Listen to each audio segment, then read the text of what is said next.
बहुत ही घटना।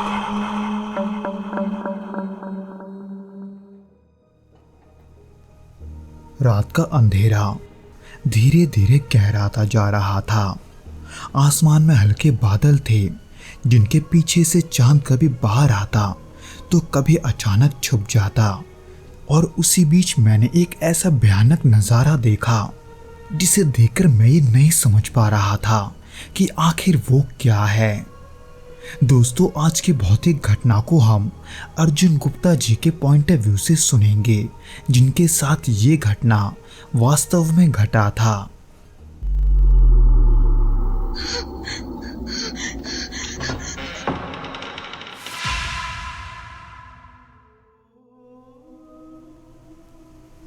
ये साल 2012 की बात है। तब सर्दियों का मौसम शुरू ही हुआ था और हल्की हल्की ठंडक हवा में घुली हुई थी। मैं उत्तर प्रदेश के एक छोटे से गांव का रहने वाला हूं, जहां खेतों के बीच से गुजरने वाले रास्ते और पुराने कब्रिस्तानों की मौजूदगी हमेशा से ही गांव वालों के लिए चर्चा का विषय रही है। पर मैं भी एक दिन उस चर्चा का पात्र बन जाऊंगा, ये मैंने नहीं सोचा था।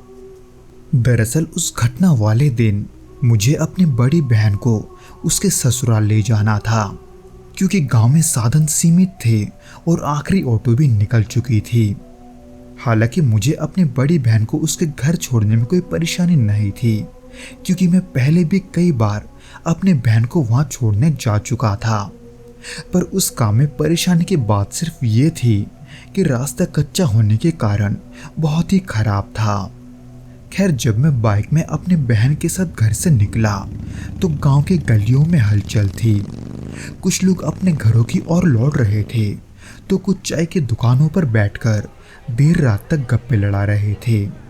लेकिन जैसे जैसे हम आगे बढ़ते गए वैसे वैसे रास्ता सुनसान होने लगा। गांव के बाजार और हलचल को पार करने के बाद अब हम खेतों वाले रास्ते में प्रवेश कर चुके थे। रास्ते के दोनों ओर ऊंचे ऊंचे गन्ने के खेत थे, जिनकी पत्तियां ठंडी हवा में सरसराहट की आवाज कर रही थी। ये आवाज हल्की थी, मगर जब सन्नाटे में गूंजती थी तो एक अजीब सा एहसास कराती थी। बाइक की हेडलाइट दूर तक का रास्ता तो दिखा रही थी, लेकिन उसके अलावा चारों तरफ सिर्फ घना अंधेरा था।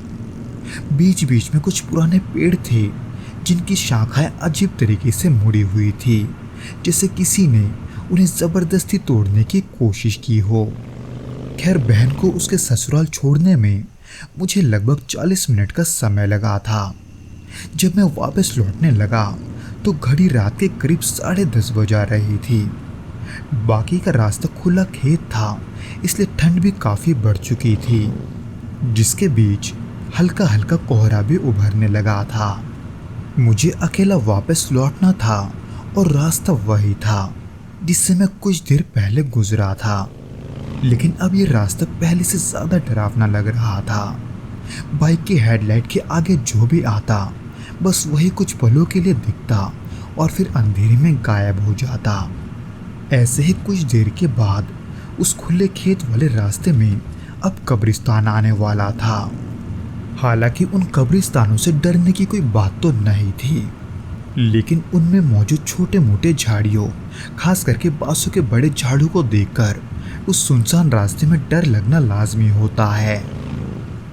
वैसे तो शुरुआत के कुछ कब्रिस्तान बड़े ही आसानी से पार हो गए, लेकिन उसी बीच जब मैं दूसरे गांव के एक अलग कब्रिस्तान के पास पहुंचा तब जाकर मेरे साथ कुछ ऐसा हुआ जिसने मेरी सोच बदल दी। दरअसल मैं अपने मन मुताबिक आगे जा ही रहा था कि तभी अचानक मैंने देखा कि रास्ते से करीब 40-50 फीट की दूरी पर एक बांस का झाड़ अपने आप हिल रहा है। अब वो हवा के वजह से हो रहा था कि किसी और वजह से, ये चलती बाइक पर बैठकर बताना संभव नहीं था। पर जैसे मैं थोड़ा और आगे पहुंचा तब जाकर मुझे समझ आया कि उन बांसों के हिलने का कारण हवा नहीं है बल्कि कुछ और है। दरअसल मैं तब उस बांस के झाड़ से तकरीबन 15-20 फीट की दूरी पर था। तब मैंने उसी बांस के झाड़ से एक अजीब चीज को बाहर आते हुए देखा।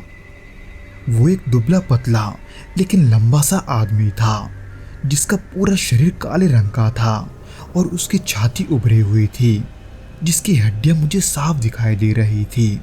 पर उसका पेट वो बहुत ही अंदर धंसा हुआ था और उसके हाथ पैर वो बहुत ही असामान्य रूप से लंबे थे।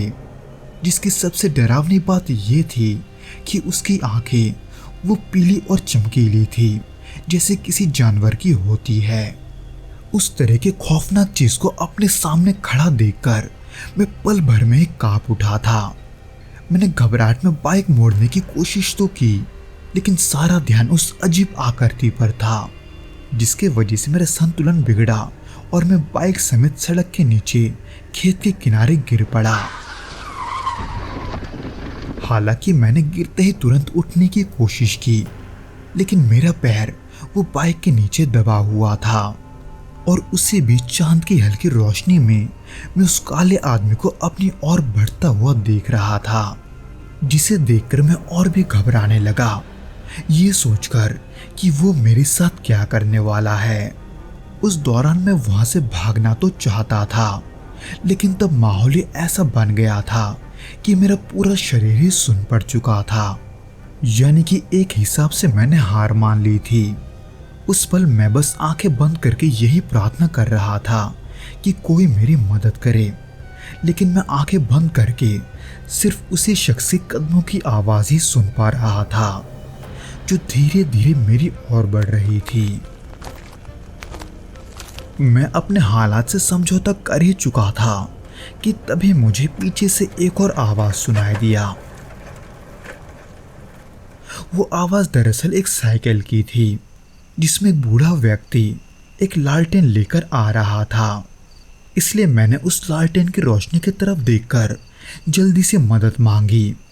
पर इससे पहले कि वो साइकिल मुझ तक पहुंचता, मैंने अपने सामने देखा कि वो लंबा सा आदमी वहां अब नहीं है। वो कहाँ गया ये मुझे नहीं पता था और ना ही मुझे जानना था। खैर उसी बीच वो साइकिल वाला बूढ़ा आदमी मुझ तक पहुंच चुका था, जिसने मुझे गिरा हुआ देखकर ये पूछा कि मैं वहां कैसे गिरा। पर इस सवाल का जवाब मेरे पास नहीं था, क्योंकि मुझे ये नहीं पता था कि मैं उस बारे में कैसे बताऊं जो मैंने अभी अपने सामने देखा। वो भयानक चेहरा और वो भयानक सा शरीर क्या मेरा कल्पना था या फिर हकीकत, ये सब मुझे तब भी समझ में नहीं आ रहा था। वो सब एक पल के लिए मुझे एक डरावना सपना जैसा लगा। इसलिए मैंने उस बूढ़े आदमी से ज्यादा कुछ ना बोलते हुए सर झुका के शुक्रिया अदा किया और फिर से चुपचाप वहां से निकल गया। तब मैं इतना डरा हुआ था कि मुझ में पीछे मुड़कर देखने की भी हिम्मत नहीं थी। मैं तब बस इस बात का शुक्रगुजार था कि उस बूढ़े आदमी ने ऐन मौके पे आकर मुझे बचा लिया।